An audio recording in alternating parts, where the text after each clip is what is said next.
Hello, I'm Pastor Paul. Welcome to the Lord of Life Lutheran Church Sermon Podcast. We're glad you're here. We know that you can't always be in worship with us, so we're glad to provide the sermons from our weekly services. We hope that you will find hope and inspiration as we have in Jesus Christ. And now, here's this week's message. The Holy Gospel according to Luke. Some Sadducees, those who say there is no resurrection, came to Jesus and asked him a question. Teacher, Moses wrote for us that if a man's brother dies, leaving a wife but no children, the man shall marry the widow and raise up children for his brother. Now there were 7 brothers. The first married and died childless. Then the second and the third married her, and so in the same way all 7 died childless. Finally, the woman also died. In the resurrection, therefore, whose wife will the woman be? For the 7 had married her. Jesus said to them, those who belong to this age marry and are given in marriage, but those who are considered worthy of a place in the age and the resurrection from the dead neither marry nor are given in marriage.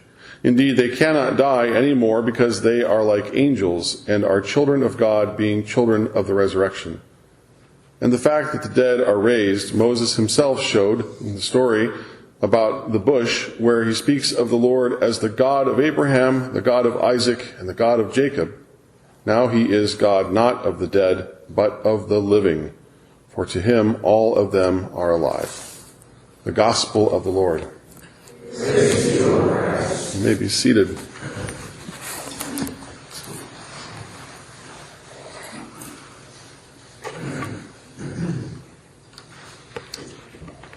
The story, the narrative in Luke, begins with Zechariah in the temple, foretelling the birth of John the Baptist. It ends the same place where the people are, we are told, continually in the temple blessing God. The temple would have been a safe place, a safe haven for the Jews in that time, a place to escape their chaotic world in which they lived. Arguing over Scripture, over Torah, or the law, well, that would have been a normal thing in that day. So to find scribes, chief priests, and elders in this kind of debate on any given day would have been normal. But in this case, however, if we look at the story as it unfolds just before today's reading and after today's reading, we find out that this is more than a standard debate.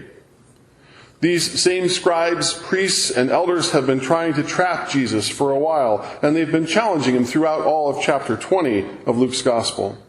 They ask by what authority he teaches and heals, and Jesus shares the parable of the wicked tenant. They send spies to watch Jesus and confront him about paying taxes. Jesus tells them to give to Caesar what is Caesar's, right? And to pay attention to what God is doing around them. In today's text, these same Jewish leaders are trying to discredit Jesus by questioning his lineage, his family line, and how he could possibly be connected to David. Context matters. Understanding what is happening around the text is critically important for how we read it. If we don't take the time to consider all of these things, it's like pulling bits and pieces of Scripture out of thin air and forgetting the bigger story. Understanding the story fully helps us to connect what we read and hear to our daily lives. We long for that connection, but it does take a little bit of work on our part. We can look at today's gospel reading as a kind of correction for the Jewish leaders, if we'd like, and perhaps for us. As for the Jewish leaders, Jesus is pointing out that they're focusing on the wrong thing. They are focused on finding a literal interpretation of Torah, the law that Moses brought down from the mountain, the law, the rules for daily living for the Jews in exile wandering in the desert. These leaders are creating a false argument about whose possession a woman is in the resurrection, instead of focusing on the resurrection itself. Through Jesus' response, he shifts some important things for people. First, Jesus tells the leaders that they are asking this age questions about a that age event. This age questions about a that age event. And second, Jesus is essentially giving women equal rights, equal standing in the resurrection with men. Women of this age are treated like property or possessions, but in heaven, none will be given or married away. but all will be as children of God. Third, Jesus quotes from Moses, from the burning bush, where Moses says that God is the God of Abraham, of Isaac, of Jacob, and not of the dead, but of the living. And after this response, we find out later that these leaders are silenced. I love a good illusion. Do you? Now, I'm not talking about the kind where there's a million dots on a piece of paper and you're supposed to stare at it for 30 seconds and then close your eyes and you see a monster truck or a picture of Jesus or something like that, right? But a good illusion, the kind that makes you think that everybody in the audience has got to be in on it. Everybody's got to be on the same page. There was a show that was on TV a few years back where a masked magician shared the secrets behind the greatest illusions. In every case, the key to the illusion was misdirection. In other words, look over here, and over here, I'm going to do the trick right in front of you. Right? That's what magic does. They get the audience looking where they want them to look, and again, the trick happens right in front of them. And no matter how many times I try, I always want to focus on what's over here. I focus on the wrong part, and I miss how the trick is done, even though I'm being told. Penn and Teller do that as well on a show called Fool Us. They'll do a trick. They'll explain how it's done, and yet when it's done, you're like, what? What just happened? As somebody comes out of a box or some other impossible place. The thing is, we sometimes want to focus on the wrong part, right? These leaders in the temple were focused on the wrong part. We focus on the wrong part of the story. Back in the 2000 elections, remember that? Way back when? Tim Russert, who was a reporter, went on Today's Show and was given credit for coining the terms red state and blue state. Do you remember the map before it was a red state and blue state map? And ever since then, we've moved into more and more of an us versus them culture. There are plenty of folks who understand their opinions as the only correct ones, right? And it gets in the way of compromise, of compassion, and of caring for each other. We argue about what the Bible does or doesn't say too often without considering all the things that we hold in common with each other. We concern ourselves with things that distract us from what is important. Anybody ever been part of an argument about selecting the color of carpet at a church? Oh, knowing laughs. Yes, yes, yes. How about a blow up over who left the kitchen a mess at home? We're racing toward the holidays. I don't know if you've noticed. And it is 18 days until Thanksgiving.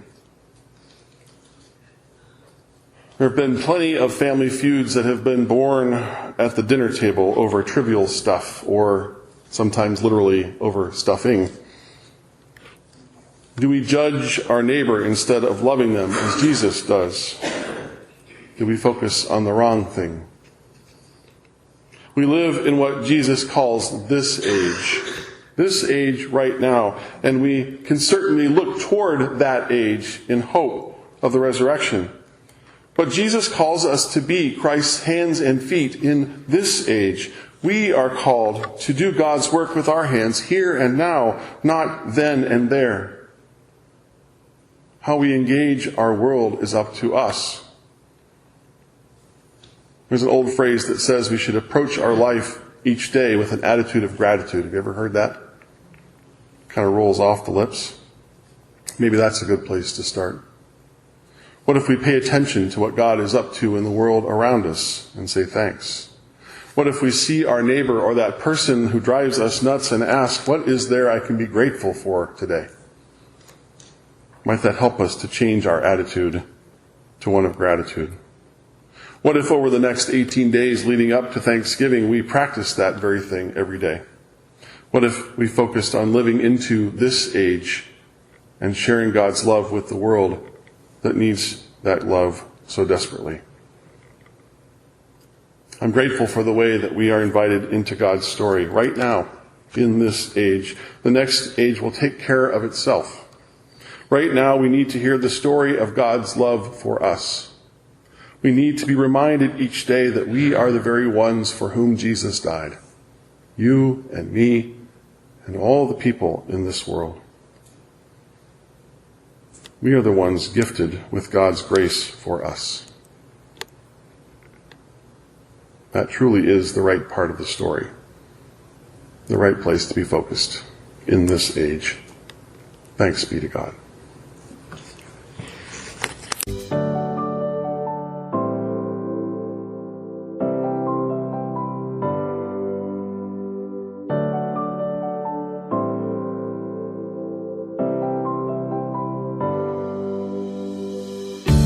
Thanks for listening to the Lord of Life Lutheran Church Sermon Podcast. If you're ever in the Dubuque-land area, please join us for worship. Visit our website at www.lordoflife.online to learn more about service times and about our vision for serving God and our community. God bless you.